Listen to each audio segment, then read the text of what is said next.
వందనాలు తెలియజేస్తూ ఉన్నాను. ఈ భయంకరమైన లోకంలో, ఈ లోకంతో పోరాడి, పోరాడి అలసిపోయి, విసిగిపోయి, కన్నీళ్లలో కూరుకొనిపోయి, ఇక మన వల్ల కాదురా బాబు! మన జీవితం ఇక బాగవ్వదు. మన జీవితం ఇంతే అని అలసిపోయి, వేసారిపోయి కన్నీళ్లలో కొనసాగుతున్న సహోదరి, సహోదరుడా, ఒకసారి దేవుని సన్నిధికొచ్చి చూడు. కుటుంబం పతనమైపోయిందని, కుటుంబం బాగుపడదని ఏడుస్తున్నావా? ఒకసారి దేవుని సన్నిధిలోకి రా. భర్త మారట్లేదని, భర్త తాగుబోతుగా ఉన్నాడని ఏడుస్తున్నావా?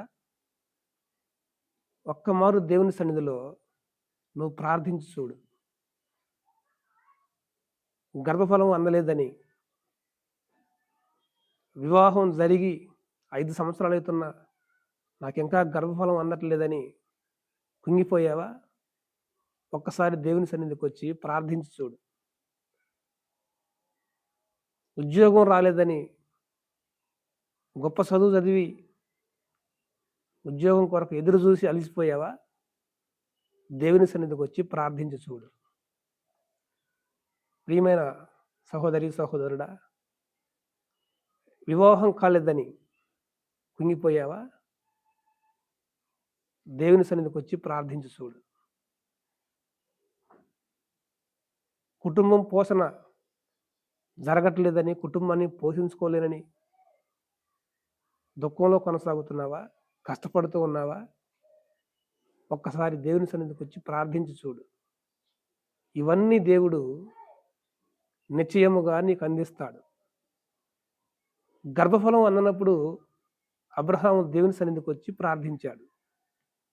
మీరు ఆదికాండంలో ఆ వాక్యాన్ని చదవచ్చు. అలాగే హన్నా కూడా గర్భఫలం కోసం యెహోవా సన్నిధిలో ప్రార్థించి దేవునితో పెనుగులాడి పొందుకోలేదా? కుటుంబం పతనమైపోతున్నప్పుడు ఎంతోమంది భక్తులు, ఎంతోమంది స్త్రీలు, పురుషులు దేవుని సన్నిధిలో ఉపవాసం ఉండి ప్రార్థించి కుటుంబాన్ని కట్టుకున్నారు. ఎన్నో కుటుంబాలు కట్టబడ్డాయి. ఎందుకంటే ఉపవాస ప్రార్థనకి అంత శక్తి ఉంది. ప్రియమైన సహోదరి, సహోదరుడా, ఉద్యోగం కోసం ఎంతో కష్టపడి చదివావు కదా, ఎన్నో పుస్తకాలు చదివావు. నేను నీకు చెప్పేది ఏంటంటే, అన్ని పుస్తకాలు చదివావు కదా, ఒకసారి బైబిల్ గ్రంథం చదువు. కొద్ది రోజులు దేవుని సన్నిధిలో ఉపవాసం ఉండి ప్రార్థించి చూడు. నీ ప్రార్థనకు సమాధానం ఖచ్చితంగా దేవుడు ఇస్తాడు. వివాహం కాలేదని కుంగిపోయావా? దేవుని సన్నిధిలో ప్రార్థించి చూడు. ఖచ్చితంగా నీకు వివాహ జీవితాన్ని అనుగ్రహిస్తాడు దేవుడు. నరుడు ఒంటరిగా ఉండట మంచిది కాదు అని చెప్పిన దేవుడు ఖచ్చితంగా నీకు జతపడే స్త్రీని, పురుషులను సిద్ధపరిచే ఉంచుతాడు. ప్రియమైన సహోదరి, సహోదరుడా, ఈ లోకంలో మనం కన్నీళ్ళలో లేదా దుఃఖంలో, శ్రమల్లో కొనసాగటం దేవునికి ఇష్టం లేదు. మనం సంతోషంగా జీవించాలని, మనం ఆనందంగా బ్రతకాలని, మనం సమృద్ధి కలిగి ఉండాలని దేవుడు ఈ సృష్టిని కలుగజేశాడు. ఈ లోకంలో సమస్తం మనిషికి ఆనందాన్ని ఇవ్వాలని, మనిషిని సంతోషంగా ఉంచాలని దేవుడే సృష్టించాడు. అయితే మనం వాటిని పొందుకోలేకపోతున్నాం. కారణం ఏంటో తెలుసా? మనం దేవునికి ప్రాముఖ్యత ఇవ్వకుండా ఈ లోకం వైపు పరిగెడతా ఉన్నాం. ఎన్ని రోజులు నువ్వు లోకం వైపు పరిగెడతా ఉంటావో అన్ని మార్లు ఓడిపోతావు. ఖచ్చితంగా నువ్వు సమస్యను ఎదుర్కొంటావు. ఖచ్చితంగా నీ జీవితం దుఃఖంలో కొనసాగుతుంది. ప్రియమైన దేవుని బిడ్డలారా, ప్రార్థన పక్కన పెట్టి నువ్వేమీ సాధించలేవు. ప్రార్థన పక్కన పెట్టి నువ్వు ఎవరిని గెలవలేవు. ప్రార్థన పక్కన పెట్టేసి ఈ లోకంలో ఒక్క అడుగు కూడా నువ్వు ముందుకేయలేవు. ఒకవేళ ఈ లోకంలో నువ్వు బ్రతుకుతున్నట్టు అనిపించినా అది శ్రమలు, కష్టాలు, ఇబ్బందులు, అవమానాలు, వాటి మధ్యలో నీ జీవితం కొనసాగుతుంది. ప్రార్థన లేకపోతే ఇవన్నీ దాటుకుంటూ నువ్వు వెళ్తూనే ఉండాలి. ప్రియమైన దేవుని బిడ్డలారా, ప్రార్థనతో నీ జీవితాన్ని మరలా ప్రారంభించు. ప్రార్థనతో ఈరోజు నీ జీవితాన్ని మరలా మొదలుపెట్టు. ప్రార్థనతో నీ జీవితాన్ని ఈరోజు మరలా ముందుకు కొనసాగించు. దేవుని కార్యం చూస్తావు.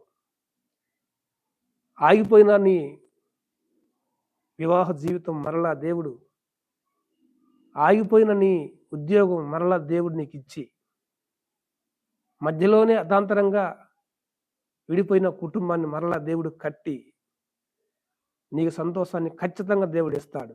అయితే నువ్వు మొట్టమొదటిగా దేవునికి ప్రాముఖ్యత ఇచ్చి, దేవునికి విధేయత చూపి, దేవునికి విధేయుడివై, దేవుని ముందు నువ్వు నేను పాపిని ప్రభువా, నేను జ్ఞానం లేనివాడిని ప్రభువా, నేను అజ్ఞానిని ప్రభువా అని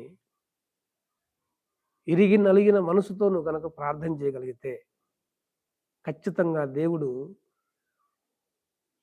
నీ జీవితంలో అద్భుత కార్యాలు, ఆశ్చర్య కార్యాలు, శుభకార్యాలు దేవుడు సిద్ధపరిచి జరిగించబోతా ఉన్నాడు, జరిగిస్తాడు. అయితే ప్రియమైన దేవుని బిడ్డలారా, భక్తి సాధన అనేది ప్రార్థనతోనే మొదలవ్వాలి. ఈ ప్రార్థనకి నువ్వు మోకరించే ప్రతిసారి, ఈ ప్రార్థనకి పూనుకునే ప్రతిసారి ఖచ్చితంగా అపవాది నీ ప్రార్థనకి ఆటంకపడడానికి శతవిధాల వాడు ట్రై చేస్తాడు. కొన్ని మార్లు ఇంట్లో బంధువుల ద్వారాగా నీ ప్రార్థన ఆగిపోయేలా చేస్తాడు. కొన్ని మార్లు నీ బిడ్డల ద్వారాగా నీ ప్రార్థన ఆగిపోయేలా చేస్తాడు. కొన్ని మార్లు లేమిడి నీ ప్రార్థన ఆగిపోయేలా సాతాను కల్పిస్తాడు. కొన్ని మార్లు ఆరోగ్యము నీ ప్రార్థన ఆపటానికి కారణమయ్యేలా సాతాను ముందుకు నడుపుతాడు. కొన్ని మార్లు స్నేహితులను ప్రేరేపించి నీ ప్రార్థన ఆపటానికి సాతానుగాడు నీ స్నేహితులను ప్రేరేపిస్తాడు. కొన్ని మార్లు సేవకులు చెప్తున్న మాటలు వినపడకుండా సాతాను అడ్డగించి సేవకులు చెప్పే ఉపదేశాన్ని వినకుండా, సేవకులతో సహవాసం చేయకుండా, సేవకులతో కలిసి ప్రార్థించకుండా కొన్ని మార్లు సాతానుగాడు అడ్డుపడి నీ ఆత్మీయ జీవితాన్ని అంధకారంలోకి నడిపిస్తాడు. అయితే ప్రియమైన దేవుని బిడ్డలారా, ప్రతి దేవుని బిడ్డ ప్రధానంగా గుర్తుపెట్టుకోవాల్సిన విషయం ఏంటంటే, ప్రార్థన చేయకుండా ఈ లోకంలో మనం ఏం పొందుకోలేము. ప్రార్థన చేయకుండా ఈ లోకంలో మనం ఏమీ సాధించలేము. ఒక కుటుంబం కట్టబడాలన్నా, ఒక మనిషి జీవితం బాగుపడాలన్నా, ఒక రోగికి స్వస్థత జరగాలన్నా, ఒక మనిషికి కన్నీళ్ళు తొలగిపోవాలన్నా, ఒక మనిషికి లేమిడి తొలగిపోయి సమృద్ధి రావాలన్నా, ఒక మనిషి ఆనందకరంగా జీవితాన్ని గడపాలన్నా, దానికి ప్రధాన కారణం ప్రార్థనే. ప్రార్థన ద్వారాగానే సమస్తం సాధించగలరు. ప్రియమైన దేవుని బిడ్డలారా, ఈ మాటలు వింటున్న నువ్వు ఈ రోజు నుండి ప్రార్థన చేయటం ప్రారంభిస్తావని నేను అనుకుంటూ ఉన్నా. ఒకవేళ నువ్వు ప్రార్థన సాధన చేస్తూ ప్రార్థనలో నువ్వు నీ జీవితాన్ని కొనసాగిస్తూ ఉంటే నువ్వు ధన్యుడవు. ఈ వీడియో ప్రార్థన చేయని వారికి, ప్రార్థన లేని వారికి షేర్ చేయండి. Praise lord.